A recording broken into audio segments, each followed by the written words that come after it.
મિત્રો આજે આપણે શ્રીરામ એગ્રો મહેશભાઈની વાડી આવેલા છે. આ ખેતર આપણે હાઈ ડેન્સિટી પ્લાન્ટેશન છે અને દરેક વખતે પ્રૂનિંગનું કામ આપણે જ કરીએ છીએ. આ મારી ટીમ છે પ્રૂનિંગ માટેની.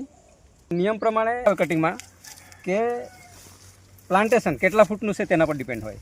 3 ફૂટે પ્લાન્ટેશન કરેલું હોય, 3x12 હોય, 3x10 હોય, 3x7 હોય, 4x7 હોય, 4x10 હોય, 4x12 હોય, તો એ પ્રમાણે કટિંગ આવે. તો અહીં આપણે કટિંગ લીધેલો હતો આગલી વખતે, બરાબર. કટિંગ લીધા પછી આ 4 ડાળી રાખેલી છે, બરાબર. 4 ડાળી છે તો આ નબળી ડાળી હોય એનો આપણે કટિંગ કરી દેવાનું, એટલે 3 ડાળ, બરાબર. 3 પછી અહીંયા આ તમે જોઈ શકો કટિંગ લીધા પછી 3 બ્રાન્ચ છે, બરાબર. તમે કટિંગ ક્યાંથી લેશો? આ કટિંગ કર્યા પછી જે 3 ડાળી નીકળી, પણ આ જે 3 જ ઇંચ છે, બરાબર. આ 3 ઇંચ હોય ને તો સિમ્પલ વસ્તુ છે કે એનું કટિંગ અહીંયા ભલે રિંગ પડેલી હોય પણ લેવાતું નથી. એટલે એના પર સ્ટ્રક્ચર બને તો જ આપણે કટિંગ લેવાનું, બાકી લેવાનું નહીં. હવે એ જ રીતે આગળ તમને બતાવું તો અહીંયા પણ છે, આ 4 ઇંચ પર જ છે આ જે રિંગ ગાંઠ, બરાબર. 4 ઇંચ પર છે તો એને અહીંયાથી કટિંગ આપણાથી નહીં લેવાય, તો ડબલ ગાંઠે લેવાનું, બરાબર.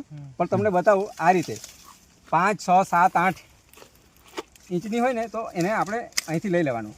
પણ એક વસ્તુ યાદ રાખવાની કે કટિંગ કરો ને નબળી ડાળ હોય ને, નબળી ડાળી ખરી એને આપણે ફરજિયાત મતલબ કટિંગ કરી દેવાનું. સ્ટ્રોંગ ડાળ જે મજબૂત ડાળ હોય ને તો એના ઉપરથી જ મતલબ કટિંગ લેવાનું, એને રાખવાની છે, બરાબર. આ અહીંયા પણ ગાંઠ હતી પણ આપણે આગળથી કટિંગ લીધી છે, બરાબર. 4 ઇંચ પર હોય તો નહીં લેવાનું, તો 2 રિંગે ખ્યાલ આવી ગયો ને, બરાબર. આ રીતે કટિંગ કરતા લેવાનું, બરાબર. આ 4 છે તો આપણે એને 3 કરી નાખવાનું. એટલે પહેલાં જો 3 હોય આગલું જે સ્ટેપ ખરું ને એ 2 કરી નાખવાનું. 3, 2, 3, 2, 3, 2 રીતે, બરાબર. આમાં આ 5 ડાળ છે, બરાબર. આ 5 ડાળ છે તો એને આ રીતે નબળી હોય ને એને કાઢી નાખો, બરાબર. આ રીતે અને આપણે 3નો રેશિયો રાખવાનો, બરાબર. આ રીતે બસ આ રીતે કટિંગ કરવાનું છે, બરાબર.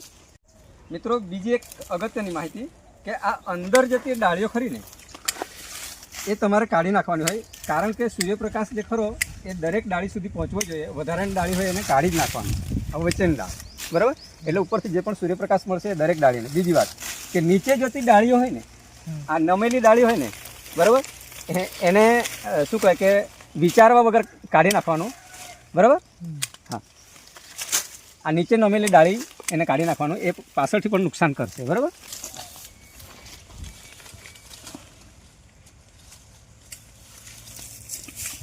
આ હાઈ ડેન્સિટી પ્લાન્ટેશન છે, આખી લાઈન સોનપરીની છે.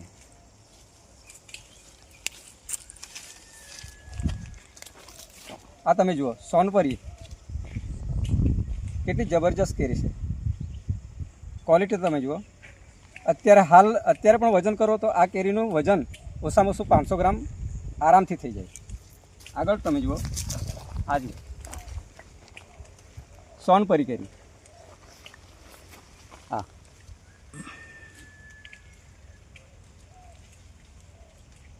ખૂબ સારી ક્વોલિટીની કેરી થાય છે સોનપરી. એમાં જો તમે આ જુઓ શરૂઆતથી જ નાના સ્પોટ્સ દેખાશે, તમે જોઈ શકો. આખી લાઈન સોનપરીની છે. આખું બતાવો. આ દરેક ઝાડ સોનપરીના છે. કાલે પણ એક ફોન હતો રોહિતભાઈ, સોનપરીના જે ઝાડ હોય એનો ગ્રોથ નથી થતો, પણ ગ્રોથ ન થવાના ઘણા બધા કારણો છે મિત્રો. એ પછી આપણે સ્ટેપ બાય સ્ટેપ જોઈશું. કટિંગ લીધા પછી આનું સ્ટ્રક્ચર ખરેખર લાંબુ થઈ ગયેલું છે, આ તમે જોઈ શકો. એને અહીંથી પહેલાંથી જ રોકવાનું હતું, પરંતુ આગળ વધતા એ બ્રાન્ચ નમી જતી હોય છે. આ રીતે તમે જોઈ શકો, આ રીતે. તો એને નમવા નથી દેવાની. તમે મિત્રો કટિંગ લેટ કરશો એટલે ઓટોમેટિકલી એ બ્રાન્ચ નીચે નમવાની છે. ઓકે.